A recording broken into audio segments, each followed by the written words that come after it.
Assalamualaikum warahmatullahi wabarakatuh. Selamat siang, salam sejahtera bagi kita semua. Yang kami hormati Bapak Irwan Siagian MPD selaku dosen pengampu mata kuliah penyuntingan.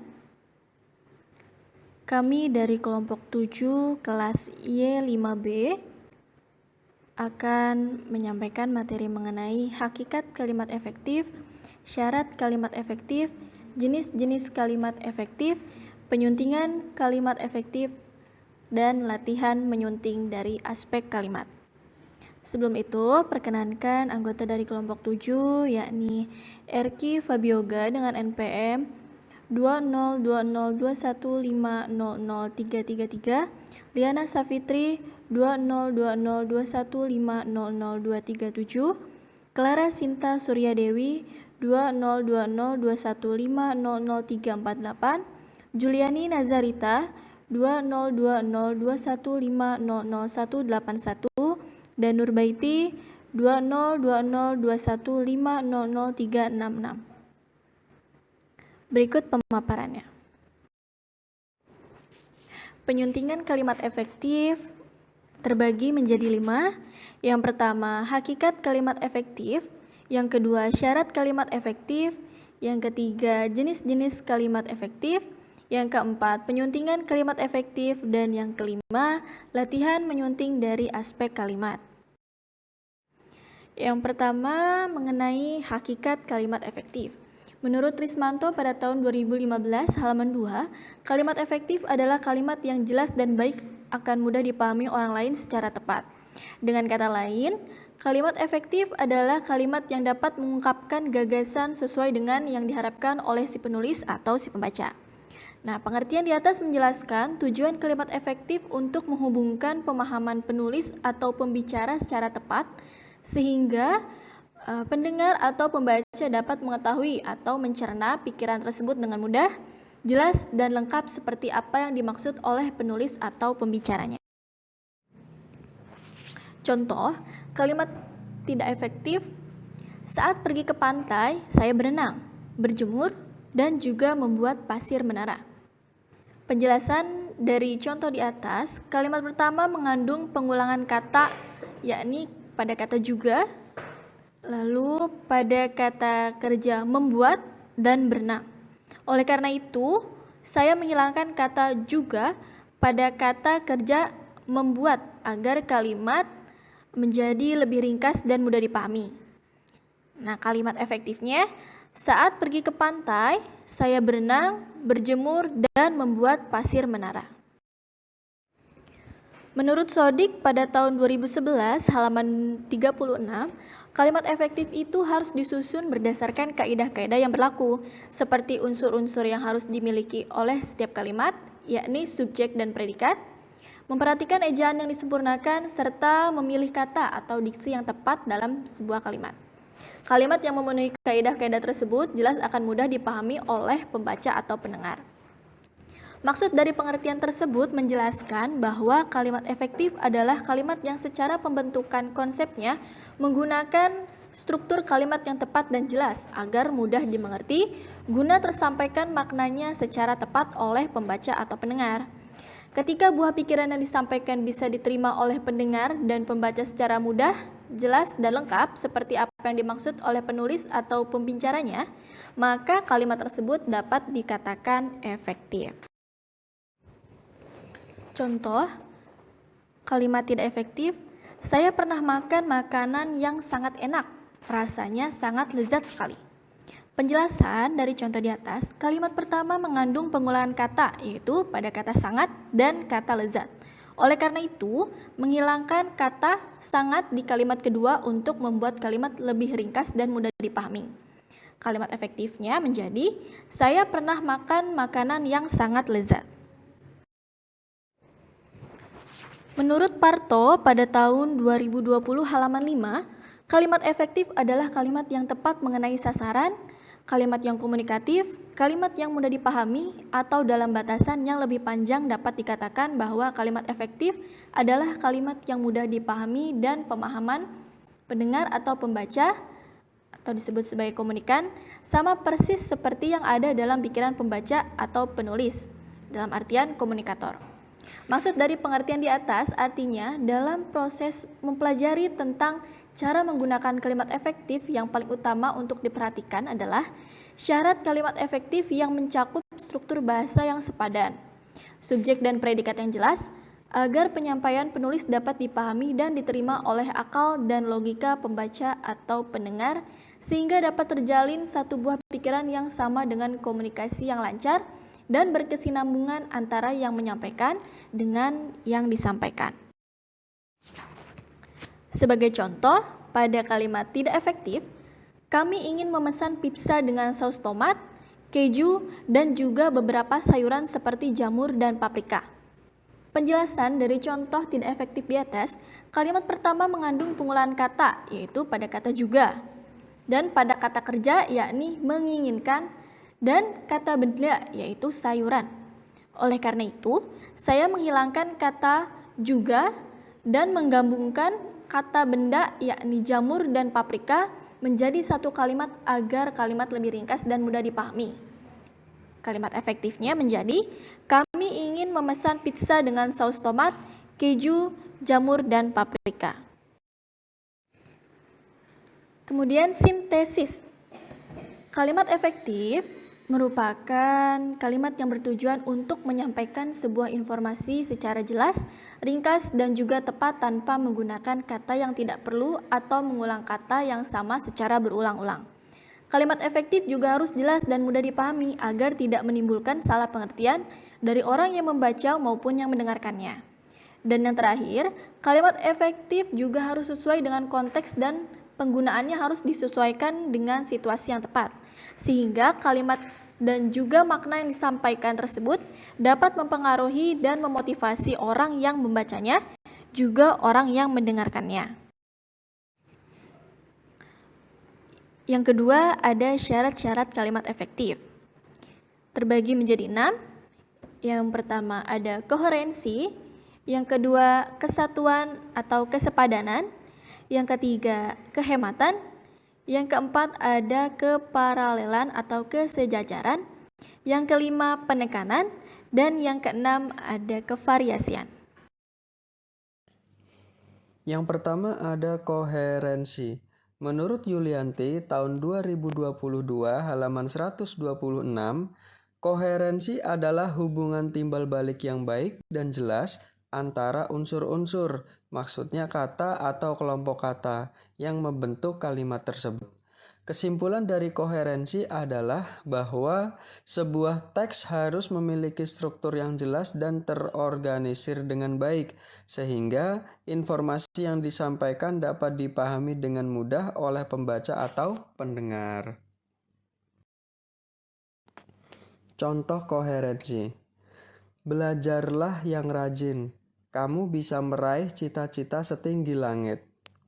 Penjelasan, pada contoh tersebut, kalimat pertama dan kedua terlihat berbeda, sebab kalimat tersebut menerangkan jika kita ingin meraih cita-cita setinggi langit, maka kita harus rajin belajar. Nomor 2, kesatuan atau kesepadanan. Menurut Yulianti tahun 2022 halaman 126, kesatuan atau kesepadanan suatu kalimat efektif harus mempunyai struktur yang baik. Artinya, kalimat itu harus memiliki unsur-unsur subjek dan predikat, atau bisa ditambah dengan objek, keterangan, dan pelengkap yang bisa melahirkan kalimat yang utuh. Maksud dari pengertian kesatuan atau kesepadanan adalah bahwa sebuah teks harus memiliki kesatuan dan konsistensi yang baik agar dapat memberikan pesan atau informasi yang jelas dan efektif. Hal ini dapat dicapai dengan memperhatikan pemilihan kata yang tepat, penggunaan tata bahasa yang benar, dan pengaturan struktur kalimat yang baik. Contoh, kalimat tidak efektif. Dalam buku ini membahas jenis kalimat. Kalimat efektifnya, buku ini membahas jenis kalimat. Penjelasan, arti dari contoh di atas adalah kata dalam tidak memberikan kesepadanan dalam kalimat efektif yang membuat kalimat tersebut memiliki makna ganda. Yang ketiga, kehematan. Menurut Yulianti tahun 2022 halaman 126, kehematan adalah kehematan dalam pemakaian kata, frase, atau bentuk lainnya yang dianggap tidak diperlukan. Kehematan tersebut menyangkut soal gramatika dan makna kata. Namun, dalam hal ini tidak berarti bahwa kata yang menambah kejelasan kalimat boleh dihilangkan. Maksud kalimat kehematan merupakan sebuah prinsip yang sangat penting dalam penulisan, terutama dalam penulisan yang efektif dan efisien. Dengan menggunakan kalimat yang sederhana dan langsung pada tujuannya, seseorang dapat membuat pesan atau informasi yang mudah dipahami oleh pembaca. Contoh, kalimat tidak efektif. Karena dia sakit, dia tidak masuk sekolah. Contoh kalimat efektifnya, karena sakit, dia tidak masuk sekolah. Penjelasan dari contoh di atas, kata dia membuat kalimat tersebut menjadi pemborosan kata, sehingga kata dia dihilangkan. Yang keempat, kepararelan atau kesejajaran. Menurut Nugraheni tahun 2019, keparalelan atau kesejajaran adalah kesamaan bentuk kata atau imbuhan yang digunakan dalam kalimat itu. Jika pertama menggunakan verba, bentuk kedua juga menggunakan verba. Jika kalimat pertama memakai kata kerja berimbuhan me, maka kalimat berimbuhan harus memakai kata kerja berimbuhan me juga. Maksud kesejajaran atau kepararelan merupakan teknik penulisan yang penting untuk menciptakan teks yang mudah dipahami dan menarik bagi pembaca. Dengan menggunakan struktur kalimat atau pola yang sama, seseorang dapat menciptakan teks yang rapi, teratur, dan mudah dipahami oleh pembaca. Contoh, saya senang bermain bola, berenang, dan bersepeda. Penjelasan. Kalimat tersebut memiliki struktur kesejajaran dalam bentuk kalimat majemuk setara, di mana setiap kata kerja bermain, berenang, dan bersepeda mempunyai pola yang sama. Dengan menggunakan struktur kesejajaran, kalimat tersebut terlihat lebih teratur dan mudah dipahami oleh pembaca. Yang kelima, penekanan. Menurut Nugraheni tahun 2019, gagasan pokok atau misi yang ingin ditekankan oleh pembicara biasanya dilakukan dengan memperlambat ucapan, melirihkan suara, dan sebagainya pada bagian kalimat tadi. Maksud penggunaan penekanan harus dilakukan dengan bijak dan hanya pada kata-kata yang memang penting dan relevan dalam kalimat. Karena penggunaan penekanan yang berlebihan justru dapat mengganggu alur kalimat dan membuat pesan menjadi tidak efektif. Dalam penulisan atau pengucapan kalimat, penekanan pada kata yang tepat dapat memperkuat pesan yang disampaikan dan membuat kalimat menjadi lebih efektif. Contoh, harapan saya adalah proyek yang kita lakukan berjalan lancar sesuai rencana. Penjelasan. Dari contoh tersebut, kata yang menonjolkan sebagai kata yang memiliki penekanan adalah kata harapan. Selain itu, kata harapan tersebut berada di awal kalimat. Maka jelas sekali bahwa kalimat tersebut telah memenuhi syarat dari kalimat efektif yang mengandung penekanan. Terlihat bahwa penulis menekankan harapannya agar proyek yang dilakukan bersama berjalan lancar sesuai rencana. 6. Kevariasian. Menurut Nugraheni tahun 2019, untuk menghindari kebosanan dan keletihan saat membaca diperlukan variasi dalam teks. Ada kalimat yang dimulai dengan subjek, predikat, atau keterangan. Ada kalimat yang pendek dan panjang. Maksudnya, kevariasian dapat dilakukan dengan memvariasikan panjang kalimat, jenis kalimat, penggunaan kata ganti, dan sebagainya. Tujuan dari kevariasian pada kalimat efektif adalah agar kalimat tidak terdengar monoton dan membosankan, serta membuat pembaca atau pendengar lebih tertarik dan lebih mudah memahami pesan yang disampaikan. Namun, penggunaan kevariasian harus dilakukan dengan bijak dan tidak mengorbankan kejelasan dan keefektifan pesan yang disampaikan. Contohnya, sore ini aku pergi ke taman untuk berjalan-jalan, menghirup udara segar, dan menikmati pemandangan indah kota. Penjelasan dari kalimat ini mengandung variasi dalam panjang kalimat dan jenis kalimat. Kalimat pertama cukup singkat. Kalimat kedua sedikit lebih panjang dengan penggunaan 3 verba berturut-turut. Dan kalimat ketiga adalah kalimat kompleks dengan beberapa frasa. Variasi ini membuat kalimat terdengar lebih menarik dan membantu untuk mempertahankan perhatian pembaca atau pendengar. 3. Jenis-jenis kalimat efektif.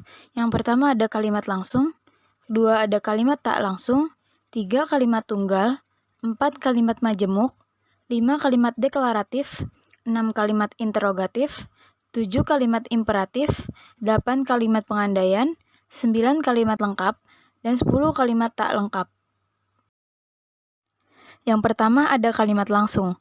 Menurut Nugraha, tahun 2017 halaman 18, kalimat langsung adalah kalimat yang mengutip perkataan seseorang secara langsung dan menggunakan tanda kutip untuk menandai ucapan tersebut. Maksud dari kalimat langsung adalah kalimat yang menyampaikan langsung kata-kata seseorang tanpa mengubah kata-katanya. Dalam kalimat langsung, biasanya menggunakan tanda kutip atau tanda petik untuk menunjukkan bahwa kata-kata tersebut langsung dari pembicara atau penulis aslinya. Contohnya, saya senang belajar bahasa Jepang, kata Sarah. Penjelasan dari kalimat tersebut merupakan kalimat langsung karena langsung mengutip perkataan Sarah dengan menggunakan tanda kutip. Sarah secara langsung mengatakan bahwa ia senang belajar bahasa Jepang. 2 kalimat tak langsung.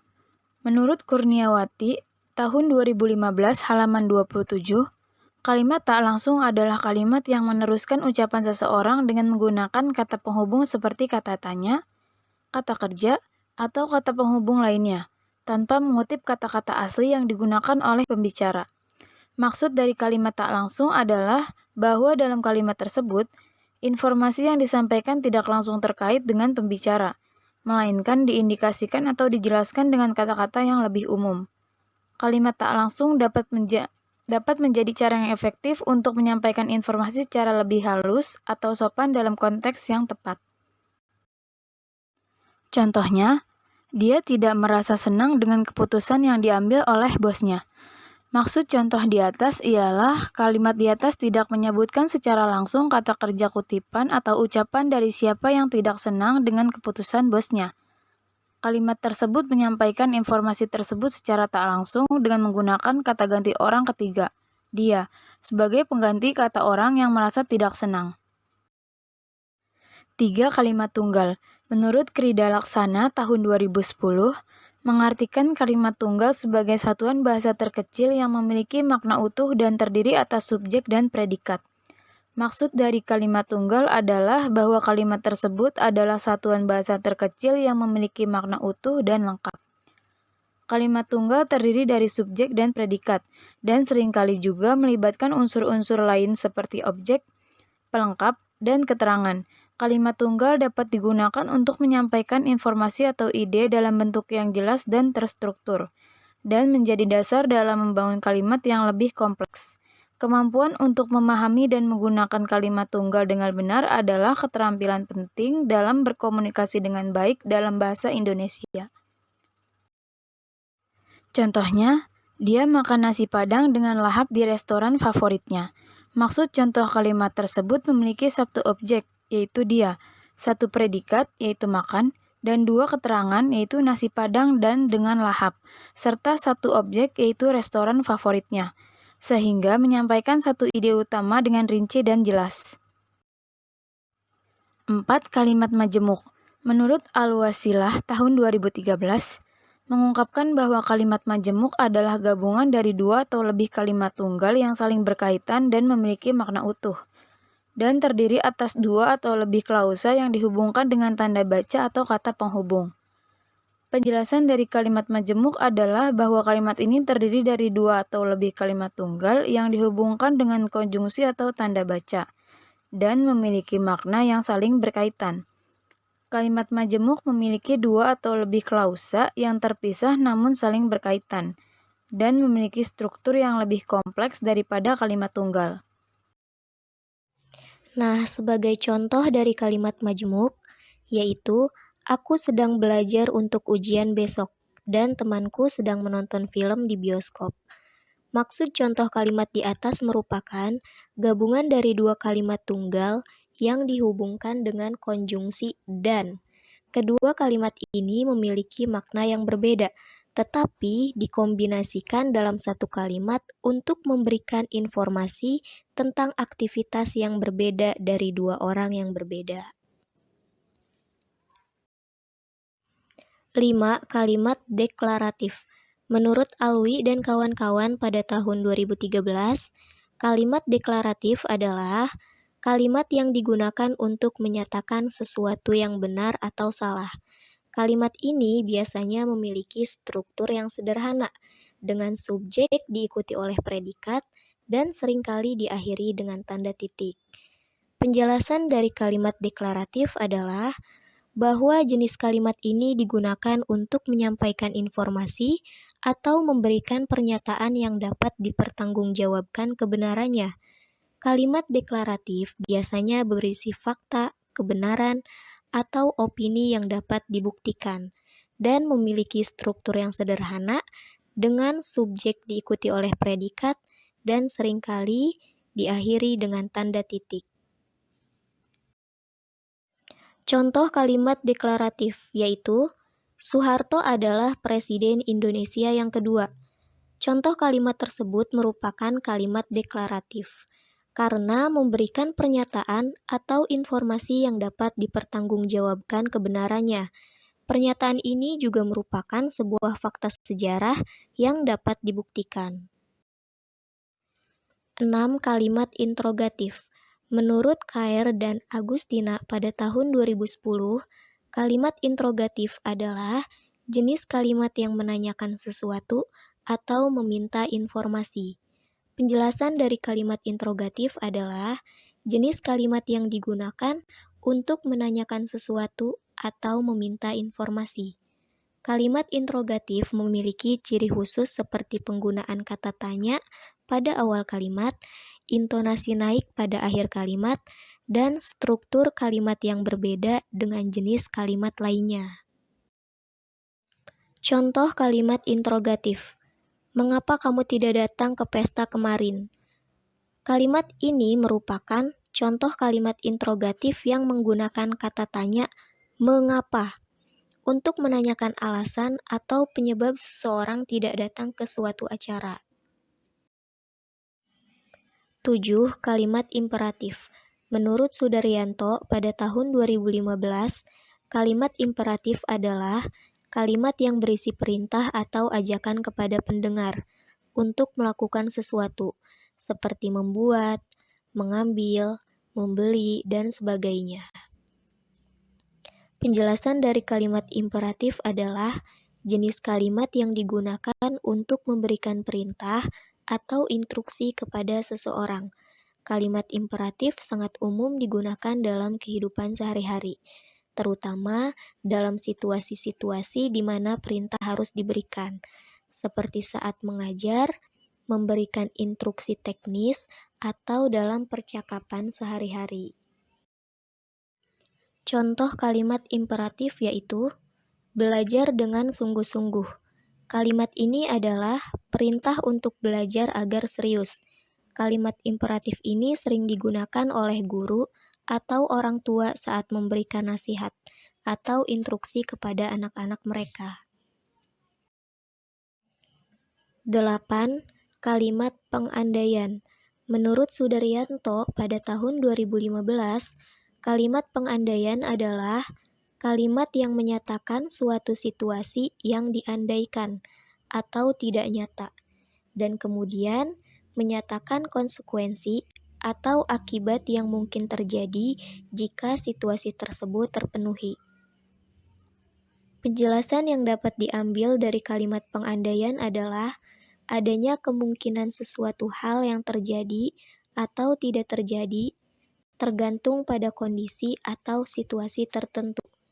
Kesimpulan yang ditarik oleh kalimat pengandaian juga dapat bergantung pada konteks dan informasi yang tersedia dalam kalimat tersebut. Contoh kalimat pengandaian yaitu, kalau kamu tidak telat, kita bisa sampai di sana tepat waktu. Pada contoh kalimat di atas, bagian pengandaian adalah, kalau kamu tidak telat, yang menyatakan kondisi yang diandaikan atau mungkin terjadi. Bagian konsekuensinya adalah, kita bisa sampai di sana tepat waktu, yang menyatakan konsekuensi atau akibat dari kondisi yang diandaikan tersebut. 9. Kalimat lengkap. Menurut Tarigan pada tahun 2012, menyatakan bahwa kalimat lengkap adalah kalimat yang memiliki subjek dan predikat serta dapat memperoleh arti yang utuh dan jelas. Penjelasan dari kalimat lengkap adalah bahwa sebuah kalimat yang lengkap harus memuat unsur-unsur yang memadai, seperti subjek, predikat, objek, dan keterangan, sehingga memperoleh arti yang jelas dan tidak menimbulkan ambiguitas. Contoh, ayah sedang memperbaiki motor di garasi. Penjelasan contoh di atas merupakan sebuah kalimat lengkap karena memiliki unsur subjek dalam kurung ayah, predikat dalam kurung sedang memperbaiki, objek dalam kurung motor, dan keterangan di dalam kurung di garasi. Kalimat ini dapat dipahami dengan jelas dan tidak menimbulkan ambiguitas, karena semua unsur yang diperlukan untuk menggambarkan aksi memperbaiki motor yang dilakukan oleh subjek dalam kurung ayah di garasi sudah terdapat dalam kalimat. Kalimat tak langsung. Menurut Sudaryanto, pada tahun 2015 menyatakan bahwa kalimat tak langsung adalah kalimat yang menyampaikan informasi atau pernyataan secara tidak langsung, sehingga pembaca atau pendengar harus menggunakan pengetahuan dan pengalaman untuk memahaminya. Yang dimaksud dari kalimat tak langsung adalah bahwa jenis kalimat ini digunakan untuk menyampaikan informasi atau pernyataan secara tidak langsung, namun tetap menjaga makna atau tujuan komunikasi yang ingin disampaikan. Contoh, kamu sebaiknya meminta saran dari ahli sebelum mengambil keputusan. Penjelasan contoh dari kalimat di atas menggunakan kata sebaiknya untuk memberikan saran tanpa secara langsung menyuruh orang untuk mengambil tindakan tertentu, sehingga terkesan lebih sopan dan tidak memaksa. 4. Penyuntingan kalimat efektif.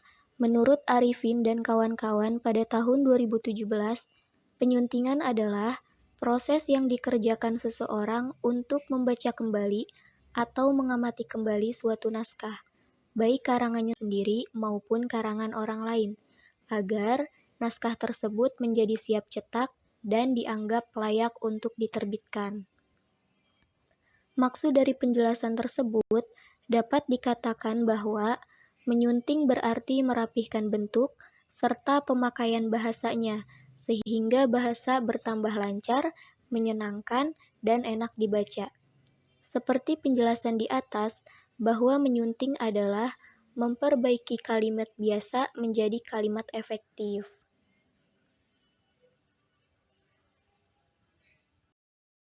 Contohnya, kalimat tidak efektif. Saya suka buku itu karena ceritanya bagus. Penjelasan kalimat tersebut tidak efektif karena tidak menyampaikan informasi yang spesifik mengenai buku yang dimaksud. Selain itu, kata-katanya juga terlalu umum dan kurang memberikan kesan yang kuat. Kalimat efektif.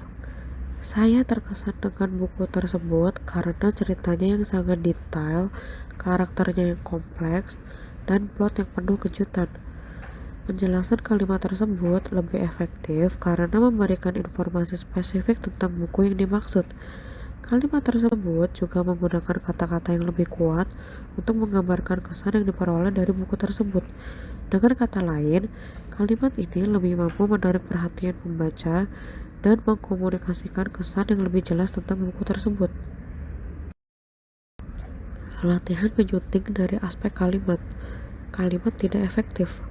Saya ini adalah mahasiswa Universitas Kristen Satya Wacana. Kebetulan saya berasal dari Semarang. Jadi, untuk pergi ke kuliah saya harus menggunakan transportasi umum, yaitu bus.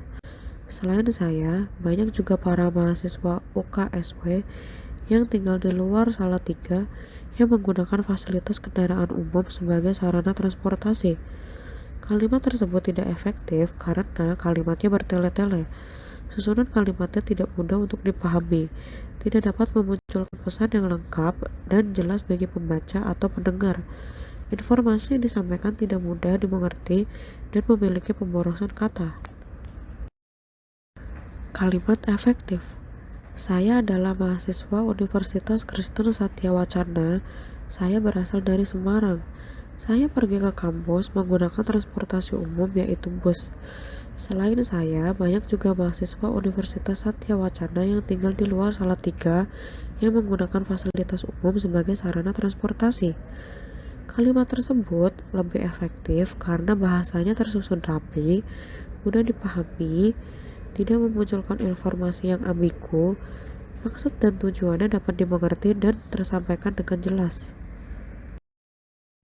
Kesimpulan, kalimat efektif adalah kalimat yang dapat mewakili pikiran penulis atau pembicara secara tepat, sehingga pendengar atau pembaca dapat memahami pikiran tersebut dengan mudah, jelas, dan lengkap seperti apa yang dimaksud oleh penulis atau pembicaranya. Syarat-syarat kalimat efektif yaitu koherensi, kesatuan atau kesepadanan, kehematan, keparalelan atau kesejajaran, penekanan, kevariasian. Jenis-jenis kalimat efektif yaitu kalimat langsung, kalimat tunggal, kalimat majemuk, kalimat deklaratif, kalimat interrogatif, kalimat imperatif, kalimat pengandaian, kalimat lengkap, kalimat tak lengkap.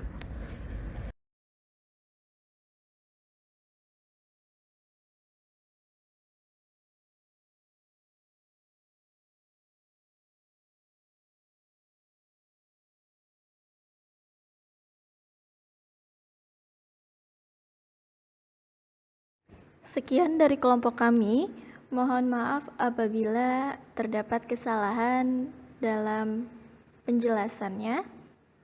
Semoga apa yang telah disampaikan dapat bermanfaat untuk kita semua. Terima kasih. Wassalamualaikum warahmatullahi wabarakatuh.